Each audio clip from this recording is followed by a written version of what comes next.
Mi gente, I know that Puerto Rico is in the news again because Bad Bunny's going to be at the Super Bowl, but there's something else that I want to talk about. And so Ken Martin, the chair of the Democratic Party, goes on a podcast and says that he wants to see statehood for Puerto Rico the next time Dems are in power. When we get into power next time, we damn well better make sure that D.C. is a state, that Puerto Rico is a state. Now, that's problematic for a bunch of reasons, but thankfully, Power for Puerto Rico sent a letter and said, look, you were in a meeting with us a week before this, and you were advocating for self-determination. So if it was a slip-up, then we have to call it out because those slips have real implications. And if it's the way he actually feels, then we also know where leadership of the Democrats stands on this issue. And I'm telling you that it's going to be more and more difficult for Democrats to defend statehood. We talked about this before. And the reason why I say that is because the Statehood Party is a Trump-loving, hugging party. They are the ones that are advocating to terrorize communities, literally giving ICE driver's license information. They're the ones that are hugging Trump when he is cutting funds for agriculture, for education.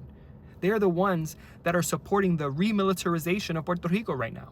Instead of suing the Trump administration, like many Democrat states are doing, they're hugging Pete Hegseth as he gets off the plane. Speaking of federal funds, just today, it was reported that over $1 billion of FEMA recovery funds are going to get withheld from Puerto Rico.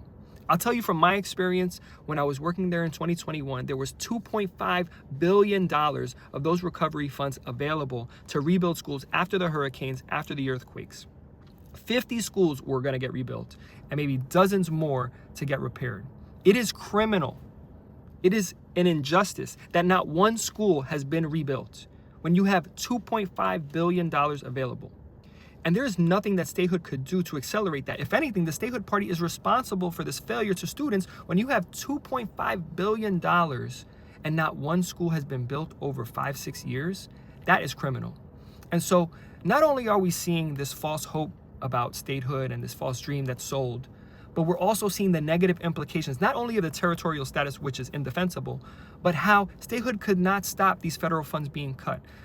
Statehood could not stop ICE terrorizing neighborhoods. Statehood is not going to stop the remilitarization of Puerto Rico.